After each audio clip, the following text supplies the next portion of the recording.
So this video, I just wanted to have a quick chat with you about how to manage your time when we might start going back to offices, or like that famous hybrid working. Like here in the UK, as I film this, we're starting to talk about return to offices, and most people are looking at some sort of work from home and work from the office, or work from clients, kind of hybrid. But none of us are quite sure what that means. And also, a lot of us over the pandemic have gained in terms of work-life balance and like ability to manage our multiple like different things that are going on in our lives. And not all of us want to lose all of those gains as we return back to offices. So in this video, so what I'm going to do is just have a chat to you about some of the things I think you can do to proactively manage this and make sure that you are making the most of the time when you're in the office and the time when you're not in the office, but overall getting that balance that you want. So many of us worked incredibly hard during the pandemic, and actually what I know about a lot of my team is they worked longer hours during the pandemic than they did before, and many people are like not sure how they're going to fit that in once we go back to commuting and travelling on top. So in the olden days, we used to like leave work, say for 7, but then you'd be out and about all day doing different tasks or in the office, and then you'd commute and come home, and that kind of work-life balance has been sort of slightly eroded, which has had loads of positive benefits, but has had some negative benefits as well. So I think a lot of people I talk to are slightly concerned about how that's all going to fit back in, and also how useful it's going to be to go back to offices. So I think it's just something to bear in mind, that we used to fit everything in before, but like just in a different way, and I think the future will look different again. So my first bit of advice is guard your time, because no one else is going to. So no one else kind of knows what your preferences are, what your balance is going to be, unless you're very lucky and you've got a super good PA who can manage all that for you, but most of us don't have that. So it's about us managing our own time and guarding it and protecting it so that you get the best out of yourself, which then means you can give the best to work and others in your life, but no one else is going to do that for you. So don't always feel like you have to accept requests. I'm going to talk a little bit about how we can do that, but don't feel like you have to do stuff just because you've been asked, because actually no one else knows what else is on your plate and what else is in your diary. So don't be afraid to kind of push back and manage those boundaries. So at the moment, for me, everything has just suddenly switched to everything being a Teams or a Zoom meeting. Like, we barely had those before the pandemic, and now literally every time someone wants to talk to me, they want to do it through Teams and Zoom, which is absolutely fine in some occasions. But much of what we deal with actually could be a phone call. And the benefit of doing a physical phone call is they tend to be much shorter. You're not on camera, so you're not feeling as drained. And if you are able to batch those meetings and perhaps do a string of phone calls together, then you could perhaps go for a walk or do something else that means that you're not at your desk and you're not just locked into being on camera all the time. Because I found that super draining during the pandemic, of just being constantly on all the time. And the other thing about Zoom and Teams meeting is I feel like it's not healthy for anyone to stare at their own face for hours on end, particularly day after day. So don't be afraid to kind of push back and ask if it can be a phone call, and at least kind of manage that expectation. If someone comes back to you and says that it does need to be a meeting, either like a physical meeting or a Zooms meeting, then ask actually how long does that meeting take? What I've noticed is everyone either kind of puts half an hour or an hour in my diary for a video meeting, when in effect it probably doesn't need to be that long. Now you might say, that's great, well the meeting will just finish early. Well, sometimes it doesn't, because people feel like they need to fill the time with kind of waffle or whatever else. And it's fine to have a bit of connection and a bit of bonding, but it's not always useful time. And also what you end up with is lots of snippets of time throughout the day. So one meeting finishes 15 minutes early, meeting finishes 20 minutes early, but they're spread out throughout the day. You don't know they're going to happen. So they're not very productive moments of time. It's really hard for you to get into something and do something else before your next Zoom meeting. So just be aware of like how long people are scheduling for meetings. So if they do want something, just say, can it be 15 minutes or like 30 minutes or 45 minutes? Don't give an hour option, and really kind of steer people towards the 15 minutes if that's at all possible. Another tip when someone asks you for a meeting is ask what the purpose of the meeting is. So it's useful for you to understand exactly what's going to be expected for you. So if it's someone who just wants to update you on something, you can push back and ask for that to be either in an email or a memo or like an update report.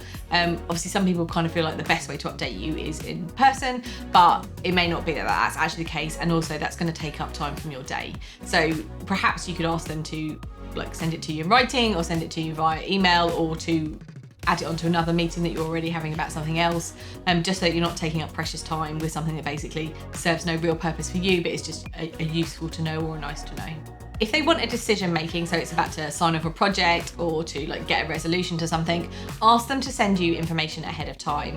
Quite often with people, what they'll do is like hold a meeting and want decisions there, but it doesn't really give anyone time to prepare, to think about it in detail, or to perhaps push back and ask for additional information. So if someone's going to want a decision from you, ask them to send you some information in advance so that you can assess what's missing, what else do we need to know before we can make this decision, and then perhaps just go back to them with the decision before you even have to have the meeting. If you do have to have the meeting, at least it means that everyone's a lot more prepared for it. No one's just going to turn up off the cuff and try and like make a decision on something that's quite important, and at least it's giving you mental time to prepare and understand what your viewpoint is. And if it's a meeting where someone's going to have to make a decision, ask who else is going to be in the meeting. So quite often what people do is forget all the key decision makers, or they don't involve everyone that needs to be there. So you might try and make a decision and then someone says, oh, but we need to run it past Jeff in legal, or like Penny in PR. And so just think about what's the type of the decision, like what are the kind of implications of it, and is everyone actually going to be in that meeting to make the decision? Otherwise, all you're going to do is have a meeting, and then you have to have another meeting, and then you have to have another meeting, and it will just go on forever. So just make sure that actually if it's a really clear decision, have we got all the decision makers in the room? If they can't be there, then you're better to cancel or postpone the meeting, like you're not going to get a resolution. Another good way is just think about batching or scheduling. So if it's a day when you are going to go to the office, think about batching as many similar tasks. So firstly, is there anything that absolutely has to be done in the office because you need access to something physical, or you need like a photocopy or a scanner or something? Is there something that absolutely needs to happen in the office? So schedule that in.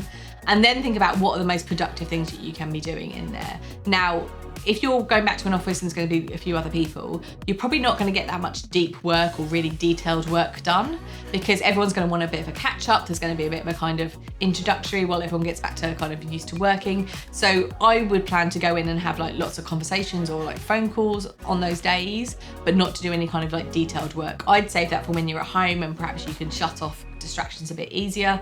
If you're at your desk and someone walks past, they're probably going to say hello, you might have a cup of coffee, which is all good and it's all like a real positive benefit of going to the office, but don't plan to the office thinking you're going to get loads of detailed work done, because that's probably just not going to happen. I totally think that the first few weeks of us all being back in offices are probably going to be slightly unproductive while everyone gets back used to it. We're going to get used to the traveling again, the commuting. I think we're going to be like more tired for those days that we're doing it.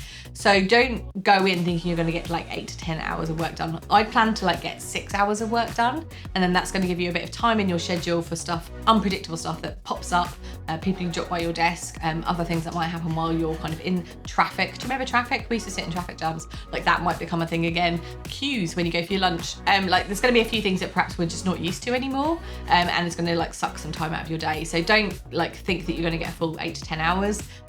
Like budget for 6, and then you're going to have a bit of leeway, and who knows, you might even get to leave a bit earlier. The other way to make the most of your time is to think about what days you're going to go into. Now, my gut feeling is most people are going to avoid Mondays and Fridays. So actually they might be really good days for you to go into the office because they might be a bit quieter, and it might allow you to get a bit more done. I think most people are going to choose like a Tuesday, Wednesday, Thursday to be in the office. So the good thing is if you're kind of in an office on a slightly quieter day, I think as well, you're going to feel very virtuous if you're in the office on a Monday, and I think that's going to like make you feel quite productive and like you want to get on and do stuff. I think when you're perhaps working from home on Monday, it might be a slower start. So I think that maybe Mondays might be a really good day. Similarly, Fridays. Now, most people probably will want to work from home on a Friday, but again, that's going to give you a bit of an advantage in terms of Fridays tend to be more relaxed in offices. You might get to slope off a bit early, take a bit of a longer lunch. People aren't going to really care so much, but also it's just going to mean that there's going to be less people around and it's going to be like a less pressured environment. The other good thing about, say, perhaps working in the office on Mondays and Fridays is it's going to help you to bookend your week. So you're going to have a really clear start to the week and a really clear end to the week. And that's going to perhaps work with like the work-life balance, in terms of many of us are struggling to understand like when work finishes and home starts, because it was all like we're doing all the same things in our house all the time. So I think if you're physically getting out, like doing a commute, and you're kind of doing that on a Monday and a Friday, it's going to make your weekend feel like it used to, like that feeling when you used to leave the office on a Friday, like go for a beer and like perhaps just like drift into your weekend. I think it's going to really help to just make us feel a little bit more like we've got that structure, but that means that we can reclaim our weekends again and we don't just drag stuff on into It's Friday night because we're still at home or we're on the sofa and we might as well do emails. I think it's going to help us feel a little bit more like we've got a bit more structure and help with the concept of like work-life balance. And the final tip I'd give you about like how to manage your time is to make sure that going to the office isn't seen as a real drudge or as a real horrible thing that you have to do just to like show willing. Schedule something fun in, like be it a coffee date with someone or like try lunch at a favourite place, try a new way to work, like try and get out and have a walk. Just try and do things to spice up the days in the office so that they feel different and a bit challenging, so that you feel like you're experiencing new things and it's not all quite samey. I think working from home over the last 18 months has been great for many reasons, but it can feel a little bit like Groundhog Day. And I think the good thing is with hybrid working, it gives us the opportunities to mix our weeks up a little bit, focus on when our like energy might be right to do certain different types of tasks or certain bits of our job. We'll get that interaction again. But as I say, one thing you really want to do is just make sure that you are managing your time so you get out of your working week what you want and you're not just beholden to kind of the requests of others and like other people's priorities. So I'd love to hear in the comments below about what your concerns are about going back to work, or kind of where your reservations are, or perhaps what you're looking forward to and what you can't wait to get back to. So I'm Liz, and here on my channel we talk about all things to do with your career, be it making more time, getting over those kind of obstacles and challenges that we find in our working life. So please like and subscribe, and I'll see you soon.